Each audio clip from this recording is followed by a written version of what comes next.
नमस्कार, बहुत स्वागत है आपका। आपके साथ मैं हूं ज्योत्सना पाटनी। देश में कोरोना के खिलाफ जंग निर्णायक पड़ाव पर पहुंच चुकी है। अब टीकाकरण की शुभ घड़ी आ चुकी है। 3 जनवरी को एक साथ दो वैक्सीन को मंजूरी देने के बाद अब स्वास्थ्य मंत्रालय ने बड़ा ऐलान किया है। स्वास्थ्य मंत्रालय ने अपने ऐलान में ये कहा है कि 13 जनवरी से देश में वैक्सीनेशन शुरू करने के संकेत दिए हैं।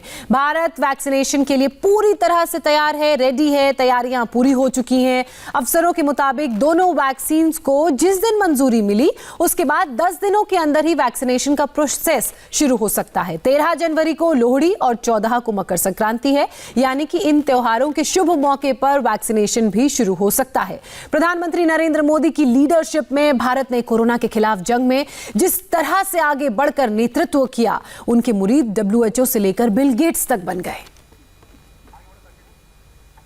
वैक्सीनेशन को लेकर स्वास्थ्य मंत्रालय के बड़े अफसरों ने क्या ऐलान किया है वो एक बार आपको बताते हैं, लेकिन उससे पहले वैक्सीनेशन की तारीख और दुनिया भर में भारत की तारीफ पर लेटेस्ट अपडेट क्या है वो आपको बता दें। तो कोरोना वैक्सीनेशन के लिए भारत पूरी तरह से तैयार है। 13 जनवरी से वैक्सीनेशन शुरू होने की उम्मीद जताई जा रही है। 3 जनवरी को 2 वैक्सीन को मंजूरी दी गई थी। मंजूरी के 10 दिन के अंदर वैक्सीनेशन की तैयारी पूरी कर ली गई।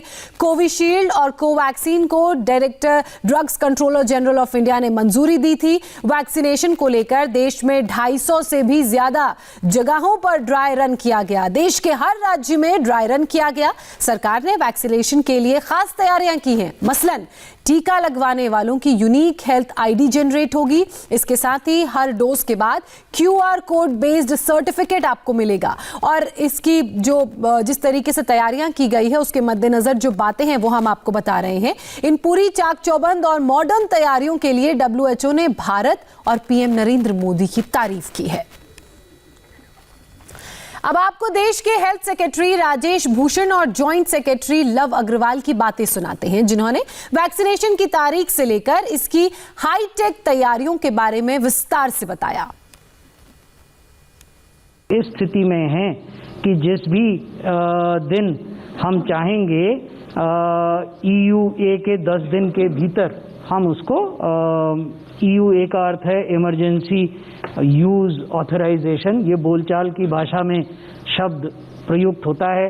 हमारे मीडिया के मित्र इसी शब्द का उपयोग करते हैं। हमारे कानून में एक्सेलरेटेड अप्रूवल फ्रेज का इस्तेमाल किया गया है। तो जिस भी दिन हुआ, जैसे अब आप जानते हैं कि किस दिन हुआ, उस दिन से 10 दिन के भीतर में ये रोल आउट होने की पूरी तैयारी है। ड्राई रन हमने सर 3-4 बार किया है। पहले हमने लिमिटेड स्टेट में, जैसे कि बताया गया है कि 4 स्टेट्स में किया, जिसमें 5 साइट ली थी। उसके बाद में 250 प्लस लोकेशन में किया गया है, जिसमें कि हर स्टेट को कवर किया गया है। तो ड्राई रन में जो हमारा मेजर फोकस था कि हम ऑपरेशनल एस्पेक्ट्स, प्लानिंग से लेके इम्प्लीमेंटेशन, उसको पूरा चेक करें। उसमें जो हमारे बेसिकली फीडबैक आए हैं कि अगर हम वैक्सीनेटर्स को ले जाकर वहाँ पर उनसे काम कराते हैं तो क्या क्या हमारे को, जैसे इन्फेक्शन प्रिवेंशन के ऊपर हमारा ध्यान रखना है, उसको हमने उनको हाईलाइट किया और उसको हमने मॉनिटर किया। फिलहाल वैक्सीन प्राथमिकता के आधार पर दी जाएगी। सबसे पहले vaccine 1 crore health care workers, 2 crore frontline warriors और एसेंशियल वर्कर्स और 27 करोड़ उन बुजुर्गों को दी जाएगी जिनकी उम्र 50 साल से ज्यादा है और जो कई बीमारियों से ग्रसित हैं।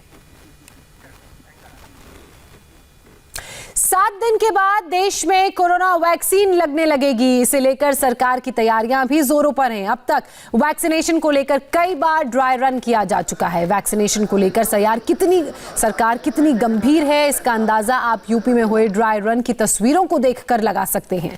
यूपी के 75 जिलों में ड्राई रन के लिए 6 सेंटर्स बनाए गए। 3 सेंटर शहरी इलाकों में और 3 सेंटर ग्रामीण इलाकों में बनाए गए। इन सभी सेंटर्स में वैक्सीनेशन प्रोसेस का मॉक ड्रिल किया जा रहा है। योगी आदित्यनाथ खुद वैक्सीनेशन के ड्राई रन को देखने के लिए लखनऊ के डॉक्टर राम मनोहर लोहिया इंस्टीट्यूट गए। इसके बाद योगी ने सभी जिलों के DM, SSP और लखनऊ और नोएडा के पुलिस कमिश्नर के साथ वीडियो कॉन्फ्रेंसिंग के जरिए बात की।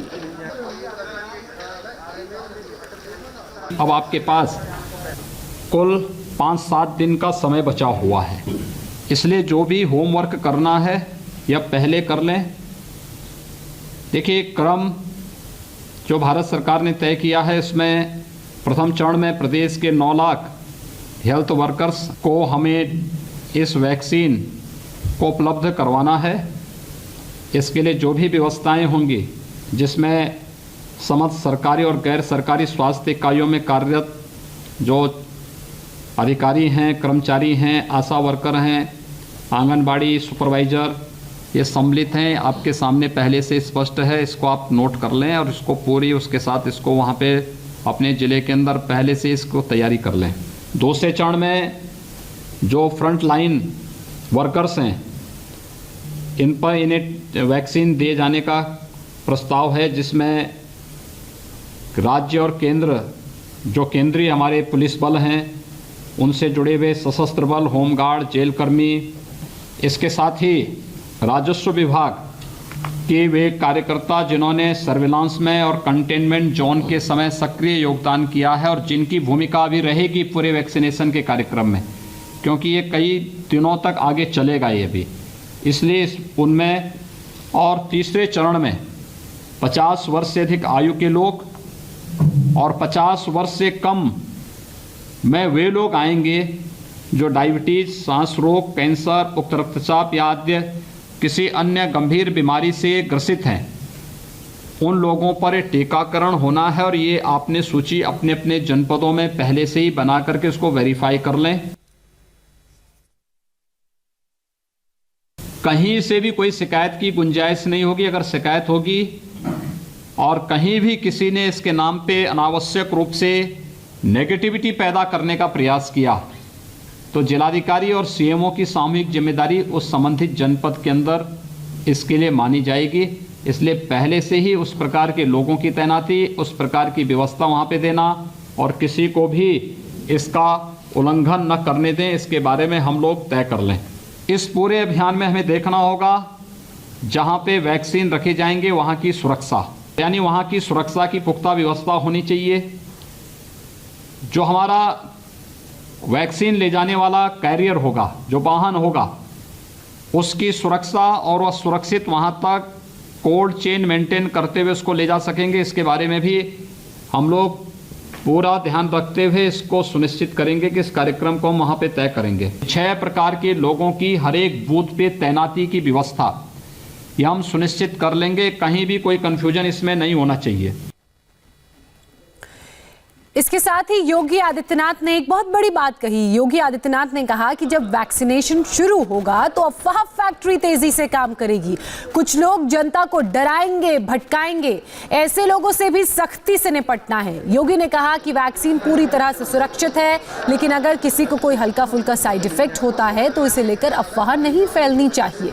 ये हेल्थ वर्कर्स के साथ साथ सीएमओ की जिम्मेदारी होगी कि वो तुरंत इस मामले की जानकारी सरकार और मीडिया को दें, जिससे अफवाहों को फैलने से रोका जा सके। ये भारत के लिए तो एक उपलब्धि है कि एक साथ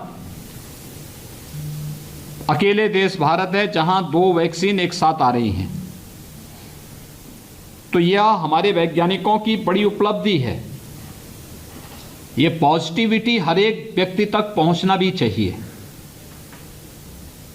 जिन लोगों के मन में नकारात्मकता है, जो लोग केवल हमेशा नकारात्मक ही सोचते हैं, नकारात्मक ही करते रहे हैं और करेंगे, वे लोग और उनसे जुड़े हुए लोग भी तमाम प्रकार की अफवाह फैलाने का प्रयास करेंगे। उन अफवाहों पे ध्यान न दें, इसके लिए हम लोग पहले से ही जागरूकता का कार्यक्रम अलग अलग प्रकार से लोगों में अवेयरनेस के एक विशेष कार्यक्रम को भी आगे बढ़ा सकते हैं। वैक्सीन सुरक्षित है, फिर भी अगर कोई साइड इफेक्ट होता है तो वहाँ पे उपचार की व्यवस्था और वहाँ पे सारी सुविधाएं होनी चाहिए। मीडिया ब्रीफिंग पॉजिटिव तरीके से करने के लिए सीएमओ इस बात को सुनिश्चित करेंगे। कहीं कोई ऐसी स्थिति आती है तो पहले इसके बारे में पूरी जानकारी लेना, विशेषज्ञों से इसकी जानकारी लेना, शासन को अवगत करा करके और फिर तुरंत मीडिया ब्रीफिंग होनी चाहिए। ऐसा नहीं कि मीडिया में नेगेटिविटी चल रही है, अफवाह फैलाए जा रहे हैं, लोगों में भगदड़ और भय की स्थिति पैदा हो रही है।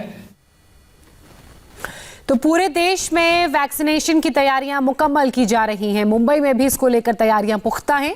आपको मुंबई के एक वैक्सीनेशन सेंटर से संवाददाता अतुल सिंह की रिपोर्ट दिखाते हैं। सोमवार को महाराष्ट्र सरकार ने एक बहुत बड़ा निर्णय लिया जिसके तहत मुंबई के जो जंबो कोविड सेंटर्स है उन्हें वैक्सीनेशन जो कोरोना के वैक्सीन आने वाले हैं उसके लिए खाली जो स्पेस बचे हुए हैं उसका इस्तेमाल किया जाएगा। ये इस वजह से है क्योंकि बड़े पैमाने पर वैक्सीनेशन का जो प्रोसेस है वो शुरू किया जाएगा। टारगेट है बीएमसी का करीबन 50,000 लोगों को हर दिन वैक्सीन लगाने का। ऐसे में एक बहुत बड़ी फैसिलिटी चाहिए जहां पर पहले से ही व्यवस्था अच्छी खासी हो और लोगों को वहां पर बुला के वैक्सीन दिया जा सके। हम ऐसे ही बीकेसी जो मुंबई का सबसे बड़ा कोविड सेंटर है उसके ही एक फैसिलिटी में मौजूद हैं। यहां पर आप देखें सामने की तरफ तैयारियां जोरों पे हैं, लगभग 90% काम पूरा हो चुका है। सामने का ये जो आप देख रहे हैं ये वेटिंग रूम है जहां पर जिन लोगों को वैक्सीन लगाई जाएगी उन बेनिफिशियरीज को कॉल के जरिए एसएमएस के जरिए कोविन ऐप पे जिनका नाम रजिस्टर्ड होगा उन्हें यहां पर बुलाया जाएगा और इसी क्रम में सोशल डिस्टेंसिंग का ध्यान देते हुए उन्हें यहां पर बिठाया जाएगा। और ये जो आगे आप देख रहे हैं फैसिलिटी आगे जो बनाई गई है ये पूरा एक रास्ता है जिसे रूट के जरिए एक के बाद एक करके शख्स जिनका नंबर आएगा एक टोकन दिया जाएगा, उस टोकन के जरिए नंबर शो करने के बाद उन्हें यहाँ पर बुलाया जाएगा। और ये सारे वो जो काउंटर्स आप देख रहे हैं इस समय यहाँ पर सबके चेक किए जाएंगे, नाम चेक किए जाएंगे, उनके जो डिटेल्स हैं जो पैन कार्ड है, आधार कार्ड है, ये सारी डिटेल्स यहाँ पर चेक किए जाएंगे। उसके बाद उनका जो एक प्रॉपर टोकन है वो बनाया जाएगा और टोकन के जरिए ही यहाँ से वो धीरे धीरे करके आगे बढ़ेंगे। आप देख सकते हैं यहाँ पर पहले से ही तैयारियां हो चुकी हैं, सेटअप लगा दिया गया है क्योंकि ऑलरेडी इनके पास इंफ्रास्ट्रक्चर तैयार था इस कोविड सेंटर का, उसकी वजह से यहाँ पर ज़्यादा दिक्कतें नहीं आई। कंप्यूटर सिस्टम्स लगे हैं, प्रिंटर्स लगे हैं, ये काम पूरी तैयारी के साथ बड़ी तेज़ी के साथ हो रहा है। और भी आके आपको चीज़ें दिखाते हैं यहाँ पर क्या क्या खासियत है। यहाँ पर आप देखिए वैक्सीनेशन के 15 रूम बनाए गए हैं जहाँ पर लोगों को वैक्सीन दिया जाएगा, उसका भी सेटअप तैयार कर लिया गया है। हर एक जो केबिन है उसमें एक डॉक्टर, एक नर्स और एक वार्ड बॉय मौजूद रहेगा जो वैक्सीन लगाने वाले शख्स को यहाँ पर वैक्सीन देगा। इसी तरीके का पूरा सेटअप 15 रूम में किए गए हैं। और क्या खासियतें हैं इस पूरे वैक्सीनेशन के लिए जो कोविड सेंटर में तैयारी की गई है, उसके लिए हमारे साथ बात करने के लिए इस पूरे बीकेसी के कोविड सेंटर के जो डीन हैं डॉक्टर राजेश धेरे वो हमारे साथ यहाँ पर मौजूद हैं। सर, ये कोविड सेंटर एक बहुत बड़ा जंबो कोविड सेंटर है, मुंबई का ही नहीं पूरे महाराष्ट्र का सबसे बड़ा कोविड सेंटर है। यहाँ पर वैक्सीनेशन एक बहुत बड़ा चैलेंज है, तैयारियां लगभग पूरी दिखाई दे रही हैं। क्या क्या खासियतें हैं सर इस पूरे वैक्सीनेशन की बात अगर हम करें इस कोविड सेंटर पे? तो ये जो वैक्सीनेशन मुंबई का जो एक कोविड सेंटर है, इंडिया का पहला और सबसे बड़ा कोविड सेंटर है। यहाँ कल हमको जैसे बीएमसी ने बताया गया हेड ऑफिस से एमसी सर, एएमसी सर ने कि 15 यूनिट्स यहाँ चालू करने, तो आप देख सकते हो 15 बूथ लग चुके हैं हमारे। जैसा गवर्नमेंट ऑफ इंडिया का प्रोटोकॉल है उस हिसाब से हमारा वेटिंग एरिया रेडी है, रजिस्ट्रेशन एरिया रेडी है, ये ऑब्जर्वेशन एरिया है और आईसीयू भी रेडी हो चुका है। तो वैक्सीनेशन की तैयारियां लगभग पूरी हैं, डेट भी आ चुकी है। इसी बीच भारत की तैयारियों को लेकर WHO और बिल गेट्स ने कैसे भारत सरकार और प्रधानमंत्री नरेंद्र मोदी की तारीफ की, बताएंगे आपको एक छोटे से ब्रेक के बाद।